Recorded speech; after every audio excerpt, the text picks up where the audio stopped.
Do you have a favorite passage from the first 5? Do you? I don't know. I like them all. You don't say. I suppose I love the beginning. I love how God simply spoke and the world came into being. Yes. As David wrote, by the word of the Lord, The heavens were made.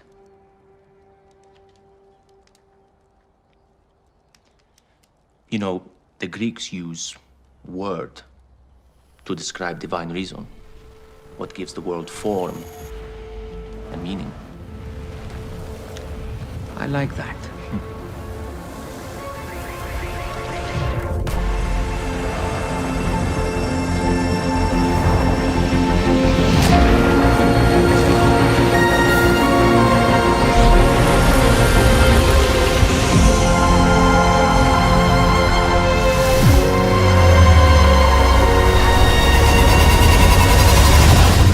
And it is a favorite memory.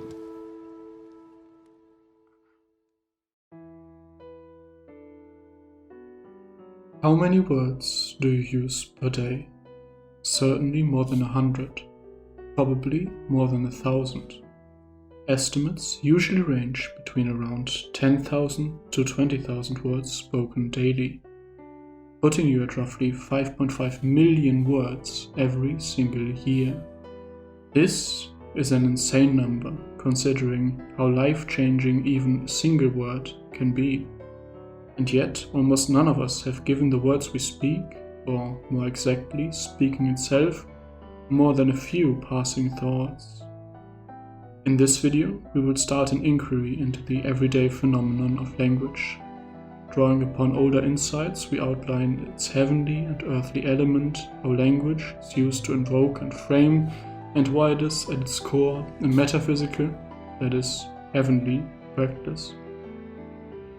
The subject, in its full extent, is obviously much too vast to be put into a single video, and so we will just cover some basic groundwork.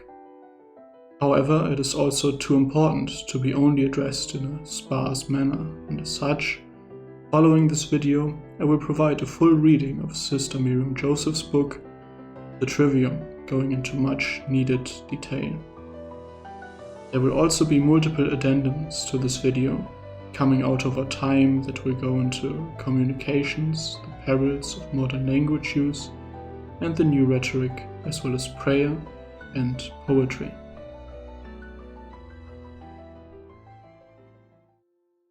Through language, we confer a heavenly element from one person to another. These heavenly elements are usually called the meaning, or the signified of a word or sentence. When we speak, we exchange them using words as little boxes that make the journey possible, which are also called the signifier. This proverbial box can be seen as the earthly element that the concept gets appreciated into. For many people, the consideration of heavenly things feels foreign, out of place, and completely detached from reality. If you are one of these people, looking for an example of how heavenly identities relate to our everyday life, here you go. Every time we speak, we partake in life, in creation, and in metaphysics. Every word we use is us taking a heavenly concept and birthing it into the womb of a sound wave. Sometimes the box is too small and some of the meaning gets lost, and sometimes the box we believe to work one way works a different way altogether for our recipient, but it always is an exchange of metaphysical, abstract, or heavenly items that takes place, at its best coming together so people can, in unison, weave a common perspective on reality. But this knowledge is not enough for us to understand language, and so, to truly start unraveling the mystery, we will go deeper into the place where it is born, into the mind.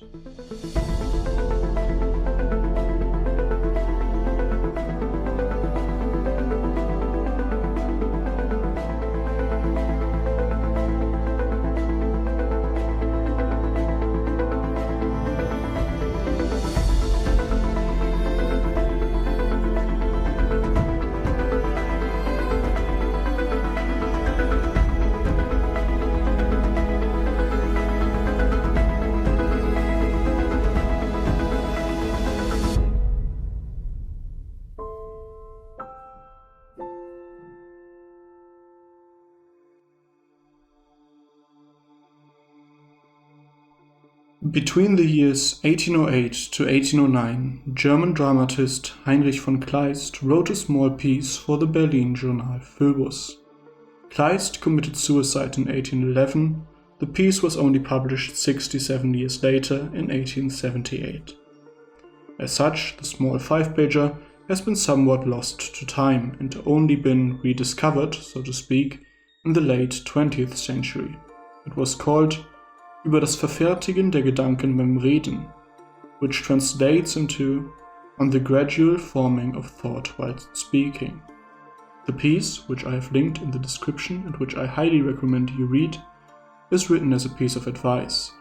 It points out how just talking to other people, describing problems one had thus far only engaged in one's own mind, can suddenly create perspective and even solutions without needing, though of course appreciating, any feedback from the other side. This makes use of a phenomenon that I am sure you are familiar with. Even though we tend to think using language, language works differently in the mind than it does in the mouth. Before we go on, we should discuss the hermeneutic circle. The hermeneutic circle, in German hermeneutischer Zirkel, describes the problem of understanding a text hermeneutically. It refers to the idea that one's understanding of the text as a whole is established by reference to the individual parts, and one's understanding of each individual part is established by reference to the whole. Neither the whole text nor any individual part can be understood without reference to one another, and hence it forms a circle.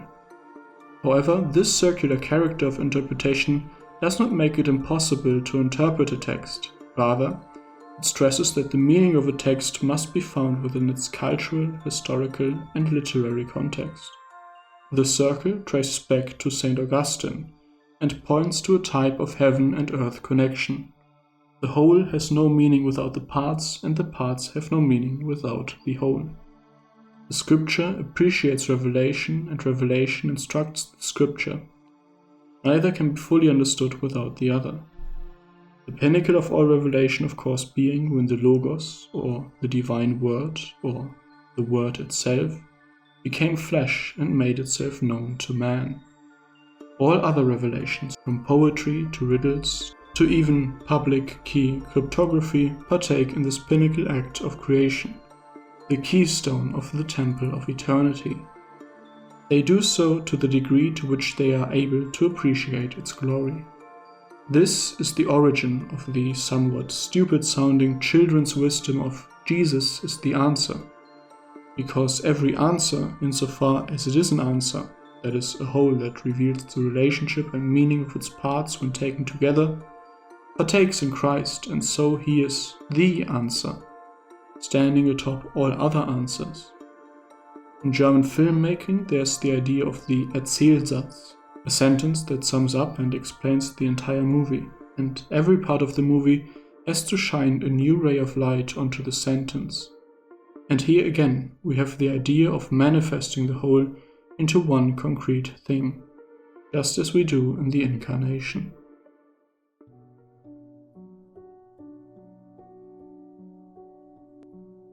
A common experience for all of us is that we sometimes want to say something, but we lack the words to express it. This should be noteworthy because we know what it is we want to express, and usually when we started speaking, we were sure that the word would become apparent to us, but instead, we simply get stuck or stumble over our words. We know the signified, but we have no appropriate signifier. I personally have a mild version of synesthesia, and in those moments the word becomes dark smoke in my mind that holds all the meaning I wanted to infer, but which cloaks it behind thick layers of obscurity. This means that even though the meaning is something metaphysical that stands above the word, it is also in some way bound to the word, as we often stumble to express the very same thing using descriptive language instead. This example also has a flip side, and that is the use of words which extend the meaning we seek. Now it's not the word which eludes us, but the real meaning. We accidentally signify a different message. One example is that we express something using the wrong words, which confers a completely different meaning from what we wanted to say.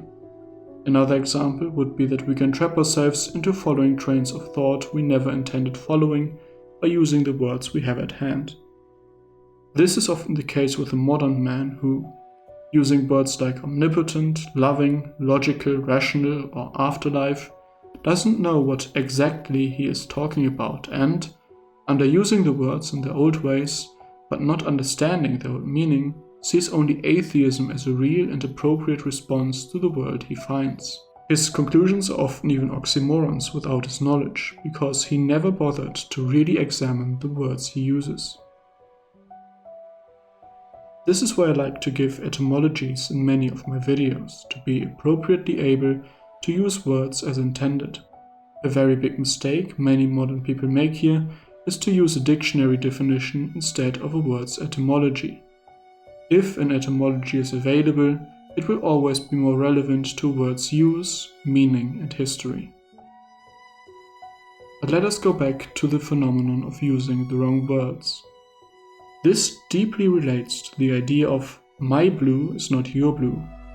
My blue is not your blue stands for a small thought experiment which proposes that since we can't look into other people's minds, they might perceive completely different colors from us, but call them blue due to common socialization. Following this theme, we often get to ideas like this. If a lion could speak, we would not be able to understand what he said. Why do I say such a thing? If we could understand him, I shouldn't think we'd have too much trouble with a lion. We could get an interpreter. Do you mean for me or for the lion? Yes, we could get an interpreter. But what possible use would that be? To imagine a language is to imagine a form of life. It's what we do and who we are that gives meaning to our words. I can't understand a lion's language because I don't know what his world is like. How can I know the world a lion inhabits? I'm sure most of you remember the 2015 viral sensation of the dress. Here different internet users couldn't agree whether a picture of a dress was black and blue or white and gold. Personally, I always thought the dress was blue and gold, but that is besides the point. This phenomenon, albeit somewhat different, gave a pretty good answer to the idea of my blue is not your blue. That answer being, it isn't really, my blue isn't really your blue. This gives us a problem with the signifier instead of the signified. Sure, we might all be privy to the same reality, but if we understand it differently, then how do we share in it? As Wittgenstein said, how can I know the world of a lion? The understanding of the modern world and how to do this comes from India. Here we have an ancient tale of a great king calling his great sages together. Covering their eyes, he each led them to an elephant to deduce what animal they were touching. The first touched the tusk and proclaimed, "A mighty-toothed predator, it ought to be a lion." The second touched the trunk and proclaimed, "It is long and winding, it ought to be a snake." The third touched the ear and said, "It is flappy and light, it ought to be a bird." Uncovering their eyes, the king showed them that it was in fact an elephant and proclaimed, "Indeed, it is like that with your religions. Each of them holds truth, but only together they can reveal the full truth."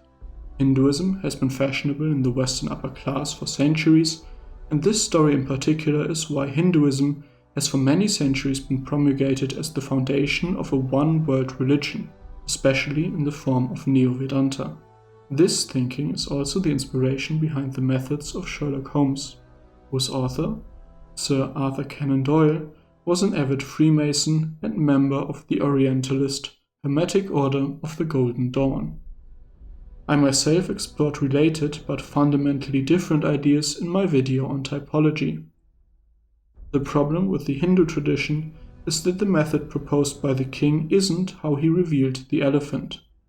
The elephant was revealed by the king from the top down, yet the religions should be merged together by the sages, so bottom up. But what they would have gotten might have been a winged serpent a la Quetzalcoatl, but never an elephant. What the sages needed was an empirical revelation. The king, representing a higher power, revealed to them the animal they were blind to see. As such, the story disproves itself. Knowledge wasn't deduced from the pieces of the puzzle, rather a new element had to be introduced to make the puzzle fit. The revelation of the elephant filled the hermeneutic circle. Some, especially those around Wittgenstein, believe that all flaws come down in some way to communication. In some sense this is true. Socrates' main work, for example, was in exposing that people had no idea what they really meant when they spoke about things, and thus he more or less birthed ancient philosophy. However, he also noted that language can be used to reveal and to conceal.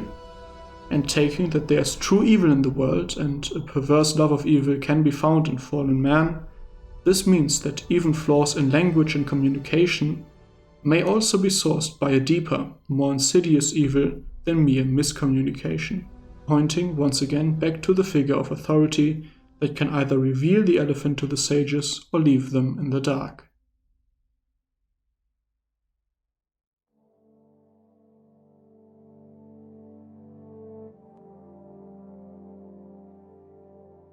This authority relates to the heavenly authority, the general position, that we have already dealt with a lot on this channel. It should be noted that in the ancient world, words were believed to control substances, which are heavenly elements. In ancient Egypt, speaking was even seen as a form of magic. And this is much wiser than the modern man often likes to admit.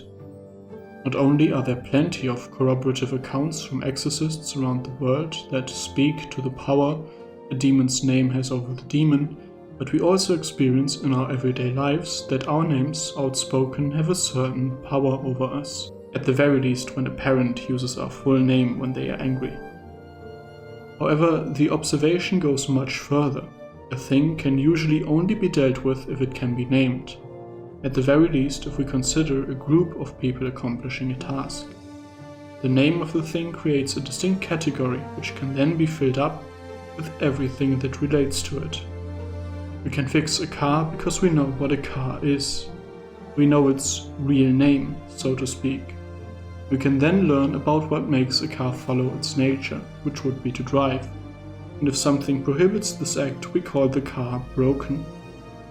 This property of language we will call the power of name, and come back to it at a later date. As such, we can ask ourselves how language creates an impulse and how it creates a frame. The impulse is simply direct communication. Screaming "run" into a person's face, for example. Doing that is like planting a little seed into the brain, and for that reason we can make a person run faster by screaming "run" at them, which summons that little bud of running in them. This is also why fans are so important in sports. In terms of frame, we can refer back to the hermeneutic circle. A good example is the so-called Kuleshov effect. It is named after Russian filmmaker Lev Kuleshov, who discovered that following up a picture of an expressionless male actor with different images would create different interpretations in the minds of the viewers. Following the image with a dead body made the people believe that the man was grieving. Following it with a beautiful woman, the prior image was believed to express desire. It is this reason that makes directing and editing the royal discipline of filmmaking, and why directors are often more important to a movie than even its author. A similar practice to that of directing, though in a completely different setting, is that of frame control, which we exhibit, for example, in flirting. Here, a skilled Casanova reframes a woman's playful insult into a romantic expression. She might go, "You're a stupid moron," and he might reply, "I can be that for you, sure." A misuse of framing are approaches like Pilpul, where extreme literalism breaks the hermeneutic circle by focusing only on the parts and pretending the whole doesn't exist. This can then be used to almost arbitrarily reassign the meaning of the text. As a Pharisaic practice, it wasn't just what the Pharisees did to the scriptures they inherited, but also to the word which came amongst them. Ever accepting that he may have a higher identity, they took the actions of Christ out of context to accuse him before the Roman authorities, which led to his crucifixion. Similar techniques can be observed in a form of literary alchemy that builds the foundation for 1984's doublespeak. First, the meaning of a word like freedom is dissolved using technicalities, appeals to emotion, dictionary definitions, and whatever else is flashy enough to blind. And then it is being recoagulated to approximate another meaning, such as slavery.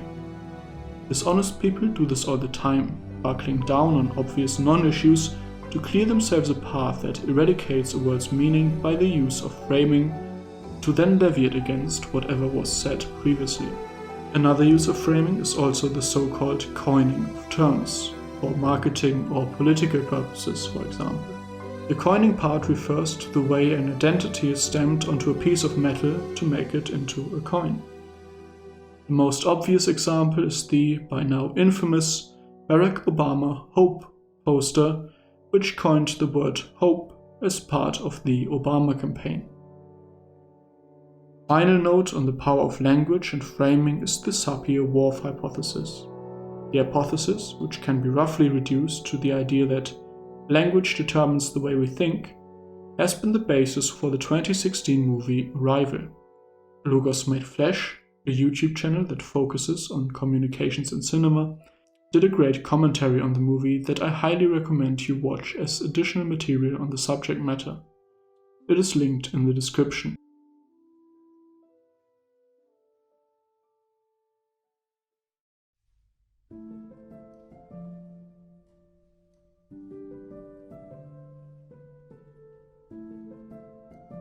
All of this leads us now into the long-forgotten world of symbolism.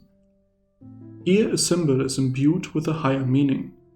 They often meet on a functional or an experiential level. We met many of these already, whether it be the snake of chaos, the sword and the torch, or the sky and the dirt.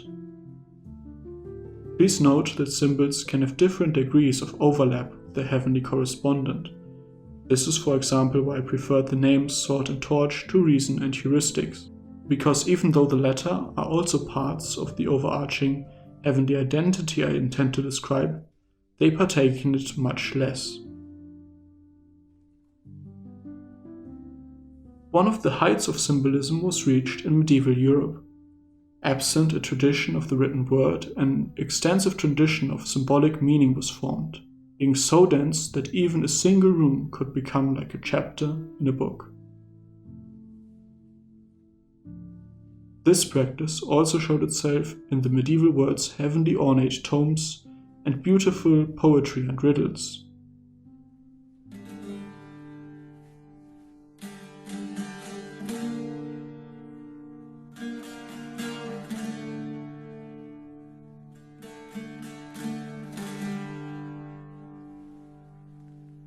Ich zog mir einen Falken, mehrere dann ein Jahr, doch ich ihn gezahmete, als ich ihn wollte haben, und ich im Sinn Gefiedere mit Golde wohl bewandt. Hob sich auf viel hocher und flog in andere Land. Sieh, sah ich den Falken schon fliegen, fuhrte an seinem Forste, sie die Riemen, und was im Sinn Gefiedere, alle rot-goldin. Gott sende sie zusammen, die gerne geliebt werden sie.